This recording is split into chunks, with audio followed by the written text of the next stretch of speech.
According to CoinMarketCap.com, there are currently more than 19,000 cryptocurrencies that can be bought and sold either through centralized or decentralized exchanges. However, there's only one Bitcoin. But this idea often gets lost among the newly created DAO and DeFi projects and the literal open sea of NFTs, where seemingly every brand is about to drop their own NFT project. The more I dive into the world of blockchain, the more I feel people have gotten bored with Bitcoin, likely due to its simplicity. And so they're on to the next project of promise, searching for a mix of economic and social upward mobility. And yet, there's an ever-growing community of people around the globe that are becoming Bitcoin maximalists, which, according to Investopedia, are those that believe that Bitcoin, which is the world's most popular cryptocurrency, is the only digital asset that will be needed in the future. They believe that all other digital currencies are inferior to Bitcoin. When I think of a Bitcoin maximalist, I think of Michael Saylor, Max Kaiser, Saifedean Amos, and now I'll add gclef05 to the list. gclef05 is this episode's guest Twitter handle, and I'll call him gclef for short.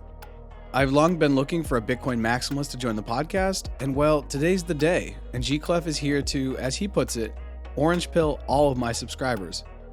The orange pill being the third option, not shown to Neo by Morpheus in the Matrix, which leads to another world of possibilities, a Bitcoin world.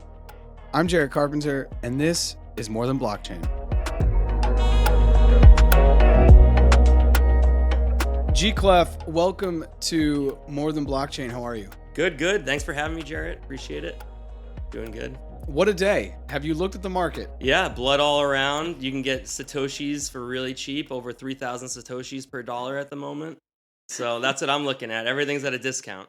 I am excited to have you here because you are one of the people that realizes that the market being down isn't a bad thing. Mm-hmm. It is a crazy good opportunity. Mm-hmm. And I have been tweeting about this, and I've seen your Twitter also recently. We've been kind of sharing the same sentiment. And people who are long Bitcoin mm-hmm. and who are just going to hold this thing and pass it on to their kids. Mm-hmm. And like you said to me off mic before we started recording, never selling, just using that to leverage to mm-hmm. get fiat currency. Correct. That's where we are. And I'm happy to have you here because you're our first Bitcoin maximalist. I'm happy to be here. And I didn't start off that way. As I tweeted the other day, I think everyone tries to get rich quicker than Bitcoin will get you rich.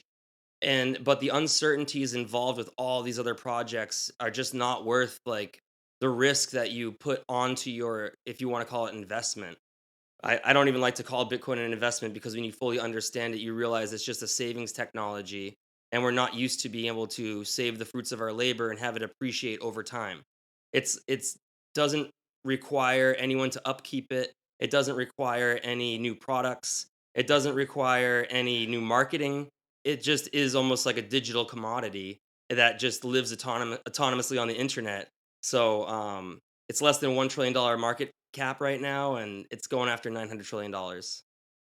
I am just going to look. It's at $600 billion right now. Right. Which is a far cry from, I think it was like 1.2 or 1.3. It's come down significantly. 50%. Bitcoin maximalist now, you weren't always. Correct. Was there a day, a week, a moment, a tweet, a Twitter space? Did someone call you out? What was the moment where you were like... I'd probably say Hodl Magoo. He's that's his Twitter handle, and in a space with BT what is it? The Bitcoin Station, which is a great space to join. I started getting involved with them really early, and so in the beginning there was a lot more people that were a little bit more forgiving when you came in and started talking about Ethereum. And they would kind of like give you softballs as to why maybe you should change your opinion about it. And then it just, as they extrapolated about the implications of Bitcoin more and more, I came to realize like, what am I doing? Like adding this risk to my portfolio when the implications of having the first hard money since gold has stopped being manipulated, like it's going to change the world. So that's the only revolution that's actually happening right now, in my opinion. Everything else is just kind of like a side project using like buzzwords, trying to rebrand something that could have existed before Bitcoin was invented. So like NFTs, like you could have run an NFT network on Apple, on the App Store, and there are some NFT networks like VV that run on the App Store. But that's a centralized server. And so people really weren't They don't see that as actual like a commodity or an actual piece of property because you can't take it out of the store. So in my opinion, I think that a bunch of venture capitalists got together and said, how do we rebrand this? How do we gain the trust of citizens again? How do we make them believe that like we're not involved in this? This has nothing to do with us. This is a new innovation. It's a new free market technology. This being NFTs. This being NFTs, yeah. And I was very big into NFTs before I became Bitcoin maximalist. And I love the idea of decentralized art that you could apply royalties to. But the main thing is it is not decentralized. It is not decentralized because their nodes require so much processing power, so much money to run that you can't have thousands of people run them in their basements across the entire world in all countries. Like in El Salvador, you're not going to have someone running a Ethereum node. They can mine Ethereum, which helps with validating the transactions, but they're not going to be able to like participate in the consensus mechanism. A good example is with like the Russian war and how MetaMask started shutting off certain people's wallets. That is not possible on Bitcoin. You can't do that because the reason why that was possible is because MetaMask is a central entity where politicians could come and point their finger at them and say, shut that down, or there are implications for your owners. And that is where Bitcoin succeeds. There is no central entity. There's so many varieties of wallets. And because there's no central entity, there's no way to There's no one to censor it. attack. There's no way to censor it either, to Right. block it. I want to go back before we come back to NFTs and Web3, and I want to get your take on how Bitcoin plays a role in that. hmm But one of the things you started off saying, I think is something that's very fundamental in understanding Bitcoin that is really hard for us to understand. Because we know inherently, if we have cash, US dollars, and we put them in the bank and we save them, Mhm. we're going to lose purchasing power. hmm We're all getting lessons in what inflation is every single day. If you didn't know what it is, now you do. And you were nice enough to give me a copy of the Fiat Standard, which Yep. I will now read as I think it's great. I thought it was going to be, like I said, an extension of the Bitcoin standard, but it's a totally different book. It's a totally different look. Yeah, it's not just like rehashing the Bitcoin standard. It just goes into how fiat, the implications of funny money, Chuck E. Cheese tickets, as I call them. Okay. So, but it's exactly that, because what you're saying is, and this is something I've not thought about honestly until you said it, but it makes the most sense. When you acquire Bitcoin, I don't want to say buy because it seems like it waters down Bitcoin. Like you buy a lollipop, right? Right, So right. when you acquire Bitcoin, it's not an investment. It's a saving mechanism in an asset though that will appreciate because it's hard. It's a hard asset. It's a mutable code that has no humans that can basically F with it. So you can't have a bunch of people lobby or collude together to have a marketing campaign in order to overthrow it. Well, they are trying to do that right now with BIP 119, but people catch on to it really quickly. So it's really hard to convince everybody who's running their own independent node to do everything at the same time. And if you change the game of Bitcoin, it's no longer Bitcoin, right? If you change the rules of chess, is it chess anymore? If you change the block size of Bitcoin, you didn't change Bitcoin. You just created a different version of it. The original one still exists for whoever wants to run it. And thinking about changes to Bitcoin, hmm you're saying, well, one of the things we've already talked about is it's not centralized, hmm therefore it can't be censored. What are the existential threats to Bitcoin for you as a Bitcoin maximalist and within the community? Does quantum computing keep you up at night? What keeps you up at night, Sure, if yeah. anything? I don't like to I don't like to talk about the dark side of Bitcoin or the potential threats of Bitcoin until usually I convince someone that like it is the best thing. It's a Okay. revolutionary technology. You're right. Let's start there. Let's So backtrack. the reason why Bitcoin is an innovation or discovery more than any of these other projects, such as NFTs or Ethereum, yeah, or Solana or Cardano. I really liked Cardano. I know a lot about Cardano. Or like any proof of stake, is because someone figured out how to tie digital units to physical energy. And when you tie physical energy onto something digital, you've now made it finite, or you've basically made it valuable because it's not copy paste, copy paste, copy paste anymore. Now it's like, okay, I know this thing took time or took energy, whether it's like electrons or it's really time that gives value, right? It's the time that the block takes. It's not necessarily like the electrons.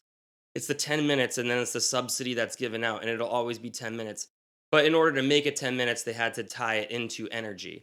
And so that, or tie it into computing power.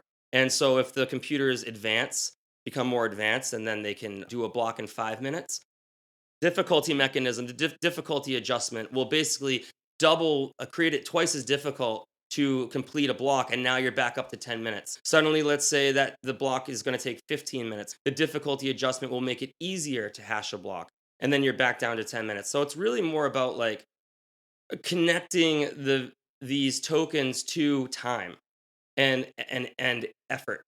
The effort that it takes to create the tokens is what gives them value. So people say Bitcoin's not backed by anything, but it actually is backed by energy and time. And that's what gives it value. And that's the discovery, in my opinion, more than an innovation, because it's inevitable that humans will figure this out. And this was just in the past, people tried to figure it out. It was like 40 years they're working on digital scarcity.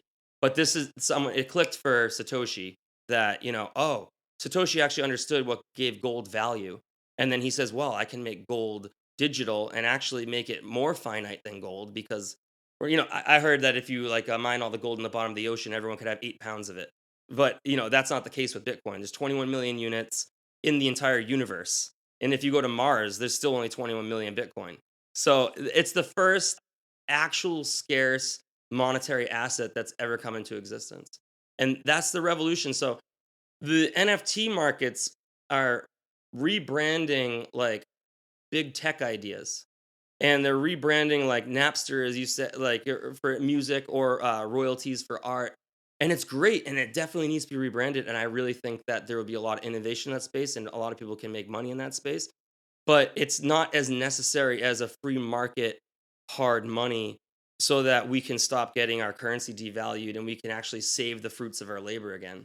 That once again, going back to the first thing is that I still think that's a fundamental piece in understanding Bitcoin, because when you earn money doing whatever job, you're selling a good or a service. So either your service as an employee or you're selling a good, a product as an entrepreneur, or your product can also be a service, product as service.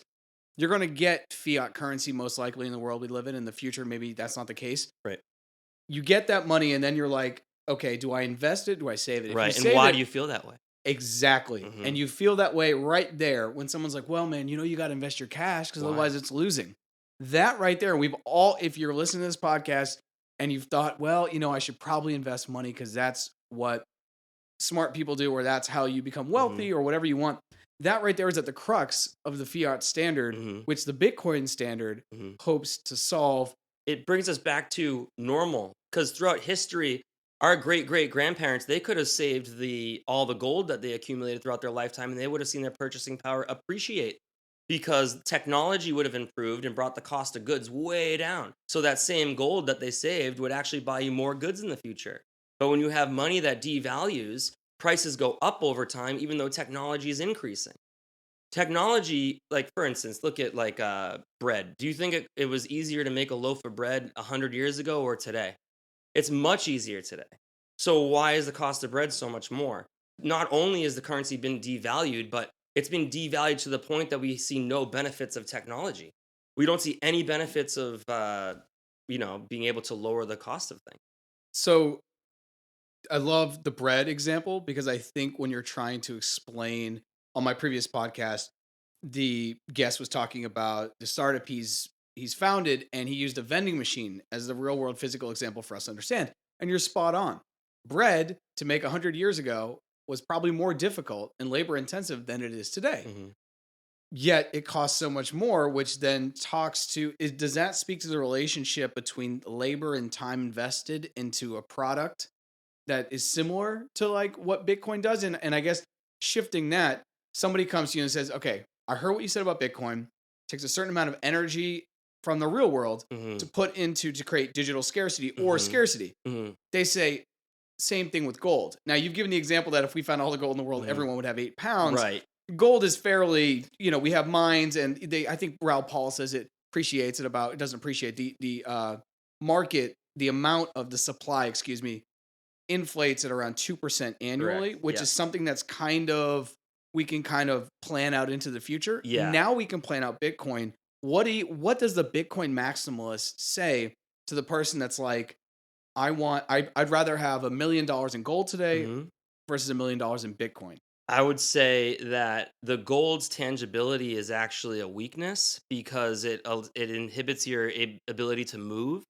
And as we move towards more of a digital society with remote working and the ability to, like, do whatever you want to do wherever you are in the world, you're not going to want to haul your $1 million of gold around with you and hope that no one notices it in your backpack or something and takes it from you. And that's a bearer asset. And equivalent to that would be like if you had your private keys written down on a piece of paper, like that would be as silly as walking around with a backpack full of $1 million worth of gold. So I would prefer Bitcoin over gold because gold can be manipulated in the paper market where they sell 100 ounces per actual physical ounce and nobody takes delivery and nobody bats an eye about it. And it's all to keep the illusion that the fiat money has value for as long as possible. Because prior to that, we were tied to gold, obviously. So everybody's paying attention to gold. Meanwhile, Bitcoin's going parabolic because it's not manipulated. It's fully transparent. So if you want to see, you can't rehypothecate Bitcoin. You can't resell the same Bitcoin 10 times on the blockchain. Like the UTXO can't be copy pasted. So I don't know if you're aware that UTXO is like the actual term of the units of Bitcoin that are being sent. It's unspent transaction output. So that's what's actually being moved around, and you can't say, "Oh, this UTXO counts 5 times," which is what they do with gold. And so you can't dilute the 21 I shouldn't say yeah, you can't dilute the 21 millions. You can subdivide it, but you can't create more than 21 million coins. Whereas with gold, you could have 100 million ounces of gold and then say, "You know what? On paper, I got a billion ounces." And that affects the supply and demand curve, which represses the price of gold. So that's why I was very much into gold before Bitcoin. And the reason why I like Bitcoin is because I understood gold, and Bitcoin has all of the scarcity aspects of gold, except it has none of the manipulation by the legacy system. And the legacy system's scratching their heads right now trying to figure out how to manipulate Bitcoin. But I think that they might have waited a little bit too long for it. I don't know. The So gold I prefer Bitcoin over gold for mobility and transparency. mobility and transparency. The mobility one for me is huge because what I think Bitcoin offers to people anywhere in the world. You have the subsistence farmer who is farming their crops in any part of the world. It honestly could even be in the United States. They're in the Midwest. They maybe can't access gold to hold, but they can access Bitcoin. Hmm. And that to me is super It's powerful. incredible. One of the things I recently saw, I think was a tweet, and it's just such a simple idea, but I think the simple ideas are the ones that change the world, Bitcoin being one of them, Hmm. is that your home, if you're in the United States and you're a homeowner, your home isn't worth more. Your dollar is worth less For all prices. for all prices. Yes. And that is a really tough thing for a lot of people to wrap their brains around. It's like, Hmm. "Oh, I bought my house at 300,000. Now it's worth 500,000." Hmm. Well, your house still provides the same utility to you as the person living inside it, Hmm. the hermit inside the shell Hmm. at 300 to 500,000, but now it's worth more of these paper dollars, or as you call them, funny money. Yeah. Moving forward, and I think you've just done this, you've just sold some real estate. Hmm. And was that to get liquidity to buy in more Bitcoin? Yeah. I mean, if you look at historical prices of real estate, usually it's like the median house, it's like 4 times the median household income, I believe, is the average price of a home in the United States, which that is, I believe, over the past 3 decades. Prior to this, like owning a home in the 1800s is like, yeah, obviously you own a home. Like everybody owned a home, unless you didn't have your own right. Obviously there was different rights issues back then, but for those who were allowed to own homes, it was easily accessible. But you come over to nowadays where the money is being devalued and people are all scrambling to figure out where to quote unquote invest it, and they start applying monetary premiums into houses because houses are finite and houses require proof of work, and houses basically can't be printed to infinity like the U.S. dollar. So as you say, the U.S. dollar gets devalued. The rich money, the smart money, like Rich Dad Poor Dad, Robert Kiyosaki, who talks about this all the time. You want to accumulate assets that can't be devalued, and that's what the rich do, and that's why these assets have monetary premiums, which is not typical. Like in the 1800s, you would not have a monetary premium on a home. Can you break down the monetary premium? Sure. If you're going to go buy a house today in Massachusetts, what's the monetary I premium that I didn't don't exist? it's kind of like it's like a concept, but like it exists because people will buy more than one home in order to store their value. When like people will buy more not because they enjoy the homes, but because they're looking for a place to store their value. So just the fact that people are storing their value in homes means homes carry monetary premiums. The idea of a monetary premium is basically like I will pay more for that item because I believe that item will increase in purchasing power in the future, or that item will maintain my purchasing power if I purchase it today. So, flash forward to where we are now from the 1800s to now, we're just buying a home. The monetary premium, that is why people are buying homes at 50 to 100,000 Over. over in cash, Yes. because they're like, you know what? This is going to be a good investment. Now we're back to the idea of an investment versus a saving mechanism. This is going to be a good investment. Therefore, I'm okay. You know what, honey? We're going to go over our budget by 30,000 because this will be good in 10 years. Right. Okay. But Bitcoin doesn't have that. No. So with Bitcoin, you can go back to the way you used to think when you were 5 years old, where you thought if I put 25 cents in my piggy bank, then in the future I'll be able to buy something. You can't do that with fiat money, right? Because by the time you fill up your piggy bank, it's going to get you the same like a candy bar probably. If you put 25 let's say 25,000 satoshis in your piggy bank every day, like instead of using, cents as the unit, use satoshis, you're going to be able to actually save because as they devalue, it's what do they say? It's infinity divided by 21 million. As they devalue everything else in the world, and as everyone's searching for the hardest money in order to save their purchasing power, and as people wake up and realize real estate isn't the hardest money anymore, gold isn't the hardest money anymore. The hardest money is this autonomous network that's basically on the internet that is backed by physical energy that ExxonMobil is using now and is illegal tender in two countries. Like you could say to somebody, "Oh, I hold El Salvadorian legal tender," and they wouldn't even know it's Bitcoin. They'd be like, "Oh, he's into international currencies." Yeah, he's into what's that? The exchange. Come on, what's the FTX, yeah. FTX, or something like that. Yeah. He's into foreign exchanges. Flipping coins. Talking about Bitcoin as money. This is where I'm really excited to have you kind of break this down for me, because as it is right now, there's nothing. I had this conversation with my father recently. There's nothing that's going to make me part with my Bitcoin. Right. I would sell my NFTs. I would Right. sell other cryptocurrencies. Mhm. I turn my US dollars into these things all the time. Mhm. So in the world we live in now, like I've told you, I want to go down to El Salvador to kind of check it out, but I wouldn't use my Bitcoin there because it's still tied to my US account, where Mhm. anytime I sell or move it to a different wallet, it's a taxable event. Yeah. However, if I were El Salvadorian and I were living down there, I could use it day to day. Mhm. But because Probably it's, still wouldn't. but probably still wouldn't, because Mhm. I know long term, better to just have these and hold them, have these and hold them. Is Bitcoin ever going to be the money that maybe some people think it is? I'm not sure, but that's an interesting question. That is for me, that is the question, because people ask me all the So time, when am I gonna, here's the thing, and I want you to break this down. I meet you and I say, "Oh, what are you into?" And you're like, "Yo, I'm into Bitcoin." And I'm like, "That is no value, man. You know why?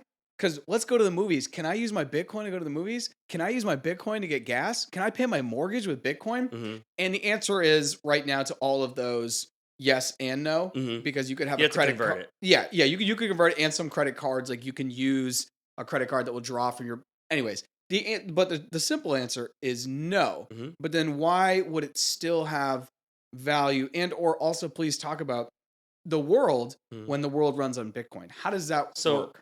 first, all monies in history have started out as collectibles. Whether it was seashells or glass beads or gold jewelry, it always started out as collectibles. And then eventually, sometimes people realize, wow, these are like people are starting to like really, like TY babies are appreciating these collectibles or whatever. And then it turns into a store of value.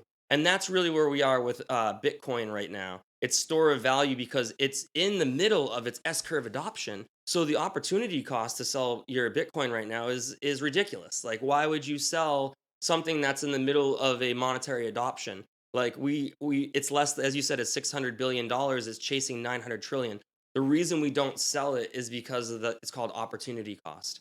If you really wanted to support the Bitcoin network in El Salvador, you could buy $100 worth of Bitcoin and spend it the same day, and your tax implications would be washed because it would be first in, first out. But what it changes from here is it turns into medium of exchange. So that's where people start saying, I don't even want US dollars. Like this thing's 800 US dollars, but like you got to pay me in Bitcoin. That's medium of exchange now, where people really don't want anything else except Bitcoin. And then it turns into unit of account, where like you'd go to the grocery store and you'd see like turkey is 1,000 satoshis per pound. That's unit of account. Do I think we're going to get there? I don't know, because with Bitcoin and the finite technology, or sorry, the finite supply, it will always appreciate. And as technology increases, it will and lowers the cost of things throughout time. Bitcoin will always buy you more and more and more and more for your money. So it's gonna be difficult to price things in Bitcoin in the future when I guess the US dollar, everything goes up. But with Bitcoin, everything would go down on a yearly basis as it became more valuable, as it consumed more of the economy. I have a theory, and some other people do, like Lynn Alden, of the dollar hybrid hypothesis. So, and it makes a lot of sense to me because the entire fractional reserve banking system would not work on Bitcoin because of the fact that it increases the purchasing power, and the future Bitcoins in the future to obtain would be much harder. So, like, say you took out a loan for one Bitcoin that's 10 years long, and it's actually denominated in Bitcoin. By the end of the 10, like, you're not going to be able to pay that loan back. You'd have to default on it. So you need a currency that devalues in order to kind of guarantee that people don't default on the credit system. So our current money is based on debt, and Bitcoin is based on assets. Bitcoin puts in the value first, and then the US dollar says, pay me back this first. You know what I mean? Like, Bitcoin puts the energy and time into creating the asset, whereas the US dollar says, promise me you'll pay me back this IOU. There's no like time, there's no proof of work in the US dollar. It's just IOUs, and that's what the top of the Federal Reserve note says. It's a note, and note is an instrument of debt. That's all in financial terms. So it says Federal Reserve note. It's not a US dollar.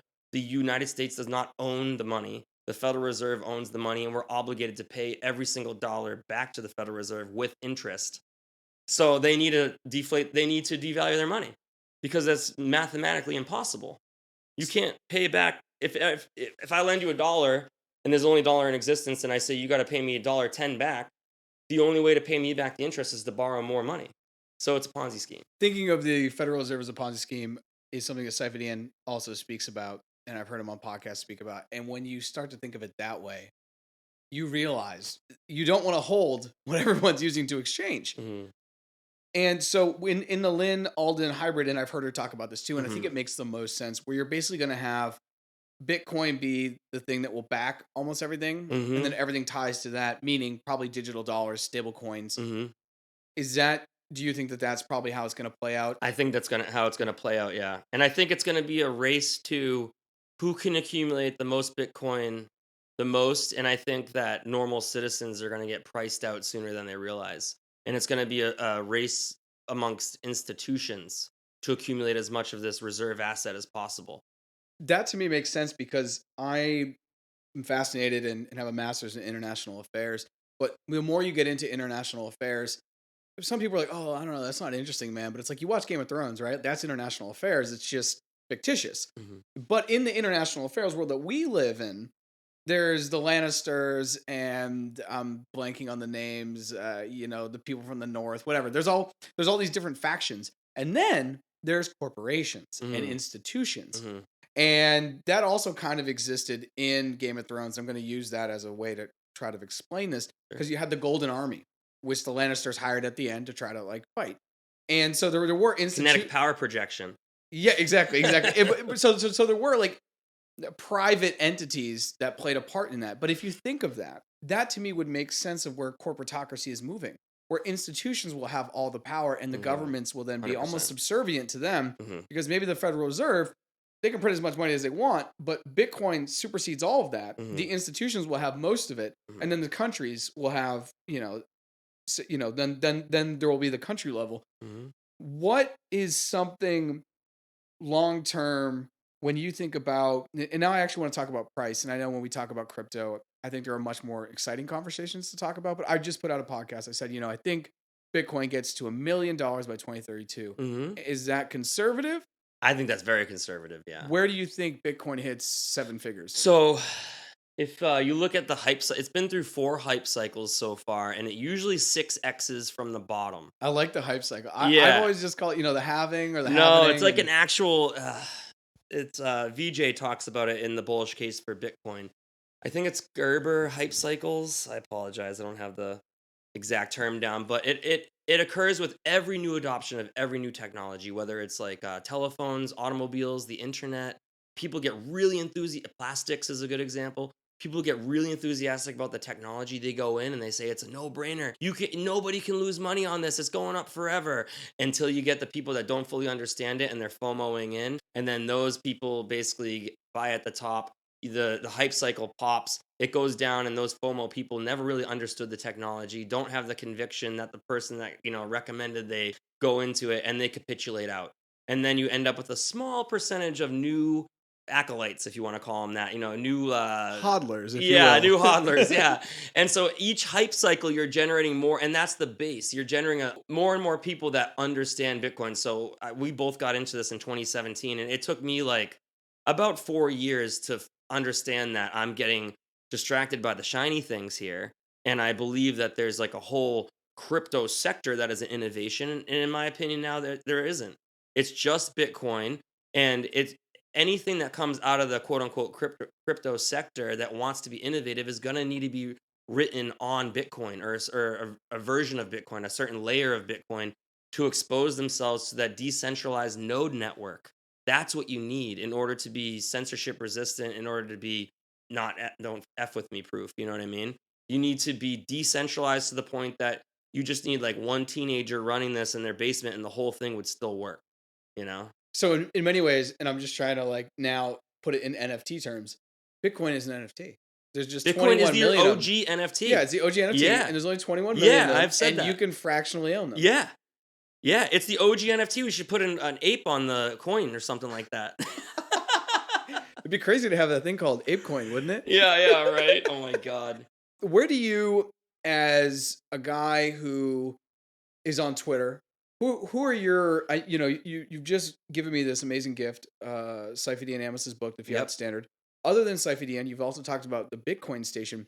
Where can people who listen to this, who maybe aren't Bitcoin maximalists, are just getting into crypto? I think Swan Bitcoin probably has like the best, like, I don't know what you would call it, a class or yeah, like an like a introductory kit. course. Yeah, course. Yeah, Swan Bitcoin probably has the best one, and they're very much Bitcoin maximalists. And that's what you use to DCA in. Is that accurate? I use Swan. Yeah, Cash App is also great. You definitely don't want to use anything that doesn't allow you to transfer your Bitcoin off the exchange.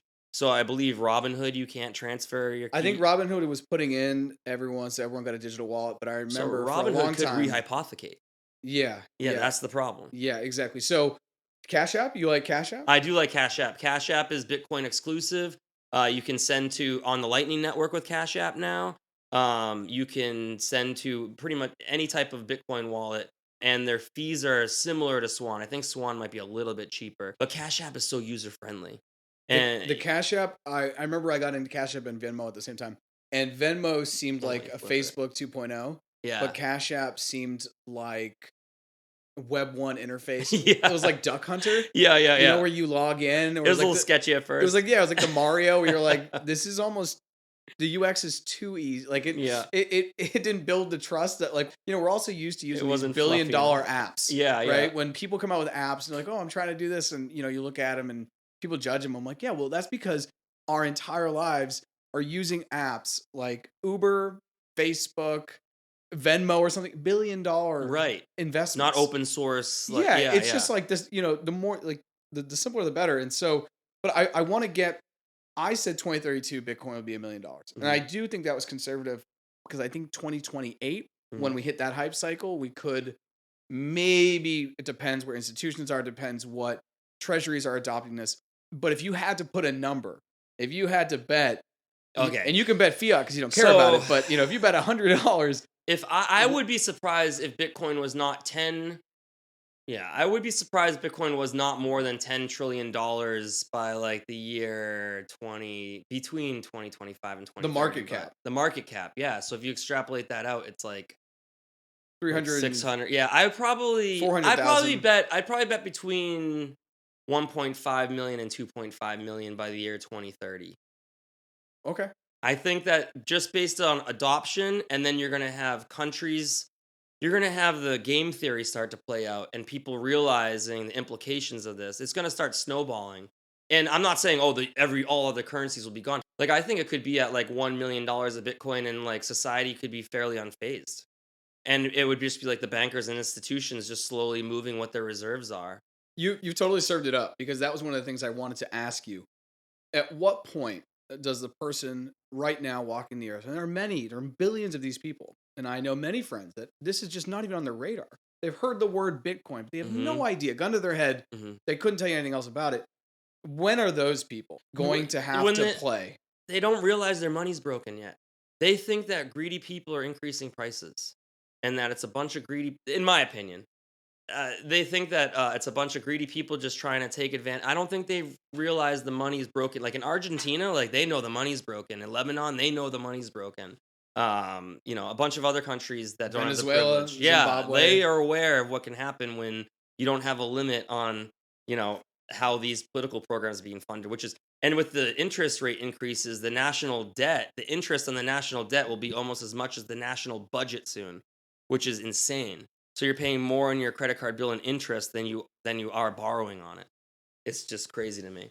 So when people start asking those questions, the same reason I started asking, why, that's what got me into gold kind of. How do I preserve the value? How do I preserve my value when they can't afford a house? That's when they start asking questions, I think, unfortunately. But But it's going to take to that point. yeah, I think it But I will. feel like we're already there. I feel like we're already in a situation where there's a Netflix movie, and I'm blanking on it, unfortunately, and I will put it in the exit note. And it's about how essentially inequality now is the exact same inequality that we had before the Renaissance Hmm. in France, because you had all these. Then it was landowners. Now it's just like you have 10 people in a room that own half the wealth on the planet or Hmm. whatever it is. And you get to a point where there's a breaking point, Hmm. and people are like, okay, Called the Gini coefficient. It's a measurement of the distribution of wealth within the population. In the United States, it's equivalent to like a lot of third world. I think it's 37 or something like that. And so we're like up there with the third world countries. I don't know why it doesn't seem that way, but the rich well, in the United States, I think, are I vastly richer. I think it seems that way. And when I think about Colombia and Guatemala, a place I've spent years, strictly just due to credit, you don't need anything. You have a social security number here. You can go down to Macy's or to any Old Navy. You can go to any store. Everyone has a credit system. Yeah, You can buy it. You can easily sign up for their credit card and save 20%. They'll always ask you, hey, you want to save 20% today? yeah, yeah, And in other countries, I'm a Colombian citizen. I can't even open up a bank account there Re- until I prove to them that I have that I'm employed. really. Yeah, which sets off a whole other host of things, and it Yeah, gives you reason why 65 to 70% of Colombians yeah. work in the informal economy. What does that mean? They drive for Lyft, they deliver food, they run a childcare program, whatever they do, it's not under the tax-based structure. And so when I think about the US though, and you're saying, people will realize once there's that moment of, wow, something's really The wrong money's here. broken. Yeah. Yeah, but I feel like just like you Will said, that happen though? I don't know because yeah, they want the dollar hybrid theory. So they need people to value the dollar. I don't think the And they dollars. don't want to lose their power because they don't want to lose their power over the printing press. But they maybe will let this thing coexist with them so that they can also store their value. Yeah, I don't think the dollar is going to go away. Is I don't think my so is either. my take, and that's also just having spent enough time abroad that like people will die for the dollar, Right. literally. And I do think, however, Bitcoin will be play its role in the hybrid theory. But I guess I'm just wondering, like, what else does it take? Or maybe we're already there. There's just conflicting opinions as to why the world is the way it is. Like you're saying, a lot of people are like blaming billionaires because their prices are increasing at the supermarket. Mm-hmm. But you're saying no, it's because our entire money system is broken. Mm-hmm. So so there's a single mother, and you come across her and you guys start talking Mm-hmm. about whatever you're talking about. You're talking Mm-hmm. about the weather or the Red Sox. Those are two easy things to talk about in Massachusetts. And Bitcoin comes up. Mm-hmm. And she doesn't have, she maybe can spare $20 a month. Mhm. Is that enough, and why? That is To start. what is her alternative? So that's the problem. It is the best solution for her, and I can guarantee that over the long term, the $20 will increase in purchasing power just through adoption. And then, through the finite amount of Bitcoin, and then you have more people coming in, like the value of it has to go up. If she doesn't, if she saves it in her bank account, I mean, I know I brought it up a couple times, but remind people that, like, if your grandparents stored all their US dollars under their mattress, what would it buy today? So, like, why are you saving? Like, it's just because it's eroding at a rate that, like, you can't really perceive because it's only 7% a year. Like, this year is like 15%, whatever it is. It's eroding at a rate that, like, you can't see because someone's not going under your mattress and taking the dollars, but that's like what's going on. And a lot of times, if you say, like, if you took every penny, every week you worked 40 hours and you put it under your mattress, or your father did, what would that get today? And it's like nothing. And it's like the money's broken. Like, that's not the case. In the 1700s, that wasn't the case. In the 1600s, 1800s, that wasn't the case. So it's like people should wonder why that is. And the mainstream media doesn't want anyone to wonder why that is, because it's going to take away their cotillion effect of being, having all the power because they're closest to the printing press, which is, I could go into proof of stake and why that is too. But Well, yeah, yeah, so I would say save the $20 in there, because if you save it in land, you're exposed to new laws. If you save it in real estate, you're exposed to overhead costs like fixing a roof and, new plumbing and stuff. maintenance. Yeah, you save it in a stock. What company has been around for more than 100 years? Like, what were you going to invest in? Like, the Edison company. Like, there's nothing that you could have held on to besides real estate for more than 100 years. And the only reason real estate lasted as long is because it was the most immutable thing humans had access to. But now we have access to something that's more immutable, and that's Bitcoin, because you can't even have countries come in and hit you, and take your land from you. You can memorize your information, and the value is in that information. That's the innovate. It's crazy. Have you memorized? I have not, but you can. It's 24 words. It's 24 words. Yeah. Yeah. So if shit hits the fans, you better believe I'm memorizing that. What's the and we talked about this the other day, but I think it's really important to repeat, because the people listen to my podcast here, they could be newbies to crypto, could be newbies to Bitcoin. They may come in through NFTs, they may come in through DeFi, they may come in through DAOs. They come in from a bunch of different places. And you shared something with me the other day, which I'd only recently seen. It's like, the Twitter ad algorithm also knows that we were going to come across each other and talk about this. How do you store your Bitcoin Mhm. so you are like, I've done the Yeah, best that I can so do with what I have? First of all, I don't recommend anyone stores it in a way that they don't fully comprehend, because it's a bearer asset, right? Just like if you lose $100 bill in a subway grate, that's gone. Like, if you accidentally set your Bitcoin wallet up in a way that you don't fully understand it, like, you could freeze those UTXOs and not have access to the private keys, and that's gone. If you set it up in a way that, like, you pass away in a plane crash and your family, it's so complicated, your family won't be able to access it. That's gone. So it's like there's a lot of different ways to store your Bitcoin. I definitely recommend cold storage. I definitely don't recommend keeping it on an exchange for the rehypothecation reason. Because if there's a war, or if some reason you become a person of interest, they'll just freeze your wallet address. You don't actually own it until you own your private keys. So what do? I would get a hardware wallet. I prefer air gap wallets. So Coldcard is great. Can you break down, before you talk about Coldcard, and I want you to talk about that, the air gap and non-air gap? Yeah, sure. So air gap wallets never plug into the internet. So it's a standalone device. It never jumps on Wi-Fi. It never goes in the internet, and it never gets the chip exposed to your computer. So if there's any malware in your computer or something, it never can, like, secretly transfer onto your hardware wallet and, like, strip your private keys. That being said, no hardware wallet has ever had its encrypted chip hacked, like, including Ledger. But Ledger, I was mentioning to you the other day, Ledger did have their Shopify account hacked and disclosed the addresses of everyone who bought a Ledger, which isn't that great. And then Trezor had a phishing scam going a couple weeks ago, where people were getting basically emails that looked like they were from Trezor, and they were entering their seed phrase, which then their account, someone just got their seed phrase, which is the private keys. So your seed phrase is basically, the private key is like a really long number, and it's like it's It's Yeah, alphanumeric. alphanumeric. Thank you. And so they changed it to the seed phrase is BIP 39, I believe, 24 words. It's just easier for humans to remember. But Yeah. it's an encrypted version of your private key. That so your seed phrase is your private key, and your private key is simply your password to your UTXOs. Your UTXOs live on the Bitcoin network. They're not on your hardware wallet. So just to clarify that, like a lot of people say, "Oh, I lost my hardware wallet. I had Bitcoins on there." Like, no, you didn't. You had a password that gives you access to the Bitcoins that live on the Yeah, blockchain. you had a key to your storage locker, Right, which is there's exactly. only one key. And then the Bitcoins are in the locker. They're not on the key. Yeah, which Yeah. is Satoshi's storage, Yeah, yeah. which sounds like a new podcast.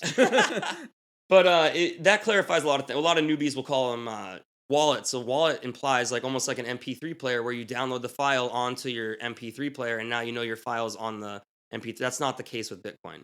Your Bitcoin always lives on the Bitcoin cloud, if you want to call it that, or the blockchain, and then you just have access to the passwords to it. And you, When, I mentioned the other day that I have a ledger, Mhm. and you're saying the cold card, however, So Coldcard is Bitcoin maximalism. They don't do any altcoins, which I love. It's air gapped, so I think the new one uses NFC, near field communication, and you can talk to your phone with that way. I don't know if I would recommend that over like just having a micro SD card that you transfer over. And then the thing doesn't plug into your computer; it runs on a 9-volt battery to power it. And yeah, I love it. You can cross-reference your addresses on your cold card and then on your wallet on the computer to make sure that like no one hacked your computer and is like giving you a fake wallet address to send it in. It's a little more cumbersome than like a ledger because you can get a ledger that runs on Bluetooth, but you know you're opening yourself up to more vulnerabilities. right? Because if something were to be compromised on your computer, it's over. I actually love that idea, and I was telling our mutual connection about that, and he was like, "Wow, that's crazy. We should do that." So I'm gonna get myself, and I'm gonna get him one as well, off your advice, because I love that So the air gap now. I I love it. do multi-sig cold card, and I do a 2 of 3 multi-sig cold card, and then I run my own node. So any transaction that I do on Bitcoin goes through my node at my house. So if like otherwise you're using someone else's node, and so if you be like I said, just in the future, this is all just to future proof yourself. If you became a person of interest, like Jarrett is talking to Russia or something, Yeah. freeze his wallet, and then you go to do a transaction. If you don't have your own node, it might not go through. What does it take? So now for the person who's listening to this, like, okay, cold card, got it. Hmm. Gonna follow G Clef, got it. He's gonna shout at his Twitter very soon. What does it take to run your own node as far as investment? What does that look like to Okay. set up? So that's what's amazing about Bitcoin. It's like it's not that expensive to run a full node, which is this is where the decentralization like takes off. Is you could get a Raspberry Pi with power supply for it and a SSD card. You need a 1 terabyte SSD card. Sorry, not a solid state drive. 1 terabyte solid state drive, and then the current blockchain size is like 550 gigabytes. So you're good for like 10 more years if you get 1 terabyte. And then I use Umbrel. You don't have to use Umbrel. You could just go to bitcoin.org and download Bitcoin Core, but Umbrel has like a whole walkthrough, and Umbrel is open source. So you use them to run your node. You basically flash the Umbrel operating system onto the Raspberry Pi and then attach that to your Wi-Fi or plug it right into your router. It's going to update the Bitcoin blockchain, and then you just keep it plugged in forever. And then you can get a compatible wallet, whether it's Blue Wallet or I use Spectre Desktop. I think it's the best for multi-sig, and it's open source too. And then that wallet will link to your node over Tor. So no one really knows where this node is located, and that's what also is beautiful about Bitcoin. So how do you stop it? Like you have this like pseudonymous node running on no one knows where, and there's thousands of them, and there's no other blockchain that's doing that. If you want to call it blockchain, there's no other crypto that's doing that. So I love. It's like $400 probably to start a node. That's what I was gonna ask you. I just think that sometimes people, this is something, and Nick Widmer shared about this, I think in episode 8. Could be wrong, but he was talking about the curve of adoption on Hmm. anything. And there's a Hmm. point where it's like only rich people do it. Hmm. Only these people do it. And I think that sometimes when people think about Bitcoin or investing in it, or not investing in it, acquiring it, they think it's cost prohibitive. So to know that it's $400 to set up your own node. Yeah, that doesn't seems- mine. I just Yeah, it doesn't mind. Yeah, I just want to. Yeah, it doesn't mind, but it's not a huge barrier to entry because when you said that in my mind, I was like, oh, maybe $1,000. $1,000, is a lot of money for some people, isn't a lot of money for other people, but maybe over 6 months you could get $1,000 together. But $400 seems even more. And then attainable. you get to participate in the Bitcoin consensus. If something were to happen that you didn't agree with, like you could choose not to run that version. And so like you really do have a vote. You're not mining basically, but you are the person that validates the blocks that the miners create. So I was a little confused about nodes in the beginning because in the white paper he refers to a full node as a miner. I think in the beginning it was like they were the same, but they've kind of been separated out now. So like miners, I believe, are also full nodes, but you can separate the two now. You can mine Bitcoin and not be a node, and Right, it's like a square and a rectangle. You can be one and not the other. right. The other. I believe, yeah. Yeah. We've talked about the price. You're saying 1.2 to 1.5 by 2030. Like you won't even care about US dollars. Yeah, I mean, that's the thing is like we're pricing it out, and it's like how many seashells does this iPhone? Like you don't give a shit. Yeah, that's one of the main things that Bitcoin Maximalist and I love too. And somebody asked Michael Saylor, I believe it was, or it was Max. And I'm blanking on his last name. Max Kaiser. Max Kaiser is crazy. Yeah. There's Max Kaiser. He's just something else. If you're on YouTube, but he's sick of it. He's been a maximalist from the get go. He's been a maximalist for a decade. And people, whatever. I think he coined the term shitcoin, right? I think he did. I think he did. He should get royalties on that in Bitcoin.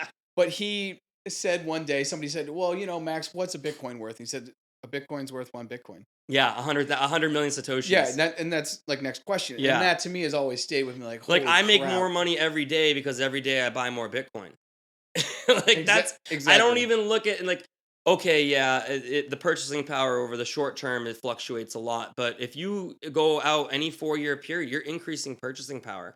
And the numbers haven't changed and the adoption is just becoming more certain. You have like Shopify partnering with Strike to run all. They're just going to take out the merchant service companies. It's amazing. If you is there a price? I've said I think it will go down to 22 to 25. I think it could capitulate down to even like I hate to say it, but I think you could see like a capitulation between 10 and 15,000. So for maybe a couple days. Yeah, even just for that brief 48-hour period. Why does that happen? Knowing what we know now about Bitcoin, knowing what you've said about Bitcoin, it's the unit of account problem. The unit of account is still US dollars. The banks aren't asking for things to be denominated in Bitcoin, so everyone has to bail on whatever savings they have or investment they have to figure out where to come up with liquidity, which needs to be US dollars. And so it creates a liquidity crisis across stocks, everything. Yeah. Anything liquid. Yeah, and Bitcoin's pretty liquid.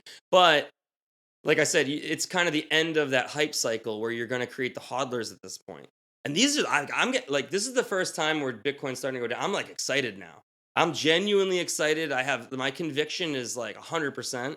So like I just sold a house to buy more Bitcoin. And I'm like really excited that it's plummeting right now. I love that because I've been actually working. I think I told you I'm working on an episode about why, if you have a certain amount of money, you have the $80,000 for a down payment, why you may want to continue to rent, but put that into Bitcoin. If your end goal is to be more wealthy in 10 to 15 years, which is what most people say when they go to buy their first home. Oh, we want to create wealth. You're standing with that young couple and they're about to buy their first home, but they're also open to this other thing, which is let's keep renting for 5 years and we'll buy Bitcoin because we're about to enter into a new hype cycle. Mm-hmm. What would you say to them? I would say buy Bitcoin because it's going to be adopted as the future monetary reserve asset of the world. And so anything, like literally anything, will trend towards zero against it. Anything. Like when that's just mind blowing. And I said before we started, I'm like, sometimes I speak in absolutes, but there's nothing that has finite, actual immutable scarcity, not even gold. So not even gold. And that's insane. Not even, I don't even know. Doesn't the universe expand? Not even matter itself. The universe is expanding as we're during this podcast. Even the universe has a inflation built into it. It has an inflation problem. It's the fiat universe. So it's you look at the past 10 years. Would you have rather bought a house or owned Bitcoin? And I think that past performance is not indicative of future results, but I think you're going to see some serious growth, maybe not as crazy as the past 10 years, but definitely like it's chasing $900 trillion in 2022 terms. It's chasing the real estate market of the world. It's chasing, all the tech markets. So when you compare any of these other projects, which, like I said, some of them may succeed and some of them may be beneficial to humanity, but their market shares are what, $3 trillion? Let's say $10 trillion. None of them are trying to change the unit of account of planet Earth and Mars probably in the future. No one else is trying to change how we price every single thing in the world. G Clef, we could talk for hours. Where can people find you? I'm on Twitter, gclef05. I'm sometimes in spaces. Yeah. And I just highly encourage for people to do more and more research. The more hours you put into Bitcoin, the more conviction you get. That's that proof of work. And exactly. And ask questions and really get into the technicals of it. Like understand how it operates so that when someone in the future comes with some consensus, some Bitcoin improvement proposal that's nonsense, you'll know right away that it's nonsense. And then you can be one of the Bitcoiners that keeps the whole thing going. So, well, thank you so much for joining. And this episode will be out very shortly. Awesome. Sounds good, Jarrett. Thanks for having me.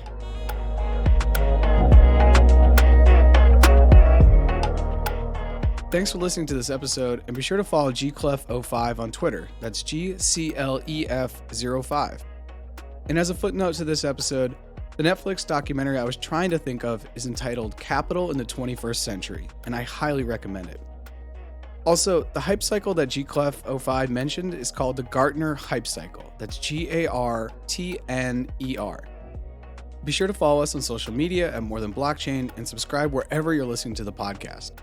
Also, I love your feedback on our new website, which can be found at morethanblockchain.xyz. Check it out and DM us on social media so we can continue to improve it. If you found value in this episode, please share the episode link with a friend via a text, DM, or email. Thanks again, and I'll see you next time.